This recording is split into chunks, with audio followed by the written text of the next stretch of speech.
one, they pushed the limits of explosive power further than they'd ever gone, or will probably ever go again.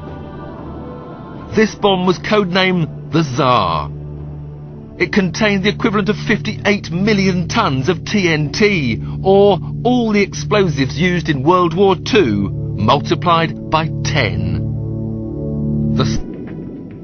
Although beaten to build the first atom bomb, Russia caught up, then overtook America in building ever bigger hydrogen bombs. The Tsar, the biggest bomb, the most powerful device mankind has ever constructed, was to be their masterpiece. And a political showpiece too. 6 camera crews were assigned to film this unique moment in history. The aircrew were hand-picked. They'd been warned their safety couldn't be guaranteed. They could avoid being blinded by the light, but being knocked out of the sky was quite possible. The exact moment of release was controlled from the ground.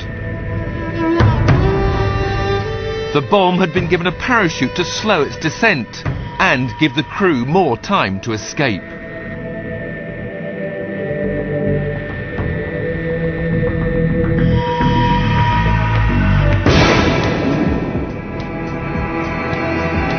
They did escape, but only just.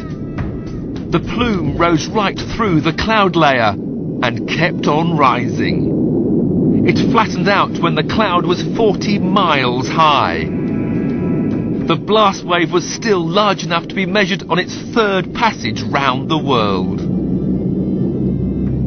Because the bomb was detonated 2 miles above the ground, there was very little radioactive fallout. But the earth directly below the burst was seared by the intense heat. Rock had been turned to ash. The bomb was 4 times bigger than anything America has ever exploded. Why something so large? The United States could develop very accurate missiles. The Soviets never mastered that technique very well, and to compensate for that, they really could level a very large. The designers of the super bomb gave it a very Russian name, Ivan. It equaled 50 million tons of TNT, or 1 million train boxcars loaded with explosives, 2,500 times the power of the bomb that leveled Hiroshima. The bomber had a special coating to protect it from the heat wave. The enormous bomb had to be fixed to the belly of the plane. It was too big for the bomb bay. The explosion took place at an altitude of 15,000 feet. It had to be that high. At that altitude, the fireball did not touch the ground.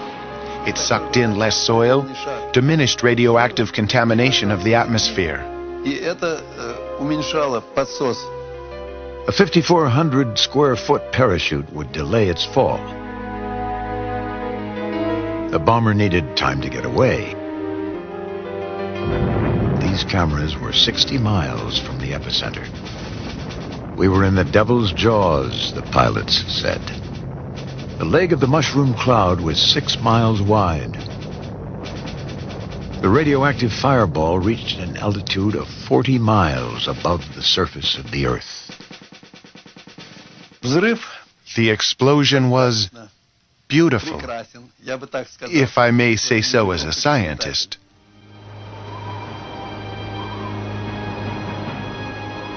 The shock wave of the monstrous explosion traveled 1,000 miles. It broke windows in Norway and Finland. These pictures were taken 500 miles from the epicenter. But then the scientists had the most monstrous idea of all. Одну из военных разработок, настолько новую, что у нее пока нет названия, вы сейчас увидите, как принято говорить в деле. На испытательном полигоне бомба, равной которой нет в мире. Как это выглядит и зачем нужно, об этом репортаж Ивана Благова. Нет данных, никогда, нигде сделана эта съемка. Нет даже звука взрыва, лишь сухой комментарий за кадром для служебного пользования. Из тех, у кого нет специального допуска, вы первыми видите секретные испытания самой мощной в мире вакуумной авиабомбы. Результаты испытаний созданного авиационного боеприпаса показали, что он по своей эффективности и возможностям соизмерим с ядерным боеприпасом. В то же время, я еще хочу специально подчеркнуть, действие этого боеприпаса абсолютно не нарушает экологию и не приводит к загрязнению окружающей среды по сравнению с ядерным боеприпасом. Взрыв происходит в воздухе, взрывается облако из распыленного горючего вещества. Основные разрушения производят сверхзвуковая воздушная ударная волна и невероятно высокая температура. Все живое просто испаряется. Почва из-за этого после взрыва больше похожа на лунный грунт, но нет ни химического, ни радиоактивного загрязнения. В Минобороны всячески подчеркивают, эта военная разработка не нарушает ни одного международного договора. Россия не развязывает новую гонку вооружений. До этого вакуумная авиабомба была на вооружении американских ВВС. Ее окрестили матерью всех бомб. По аналогии, российские разработчики прозвали и свой новый боеприпас «папой всех бомб». У этой авиабомбы пока нет официального названия, лишь секретный шифр. Известно, что взрывчатое вещество, заключенное в ней, существенно мощнее тротила. Этого удалось достичь благодаря использованию нанотехнологий. Это, в свою очередь, позволило снизить требования к точности. Отсюда удешевление.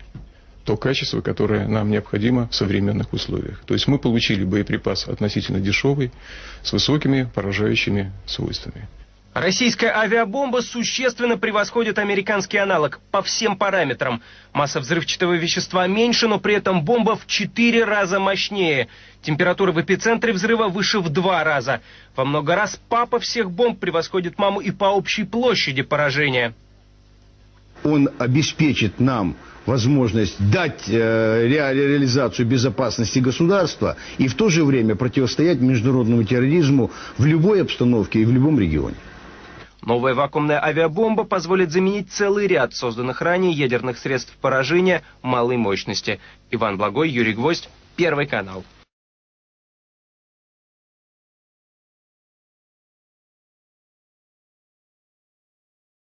Russian military has announced the testing of a vacuum. It is an explosive device that unleashes a shockwave with the power of a nuclear weapon, according to Russian scientists.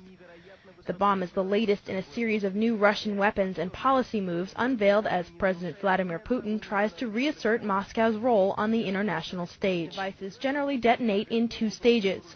The second explosion generates a pressure wave that reaches much further than a conventional, and the consumption of gases in the blast also generate that can compound damage and injuries caused by the explosion itself.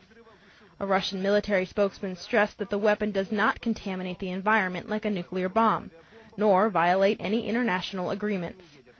U.S. forces have used a thermobaric bomb, which works on similar principles, in their campaign against al-Qaeda and Taliban forces in the mountains of eastern Afghanistan.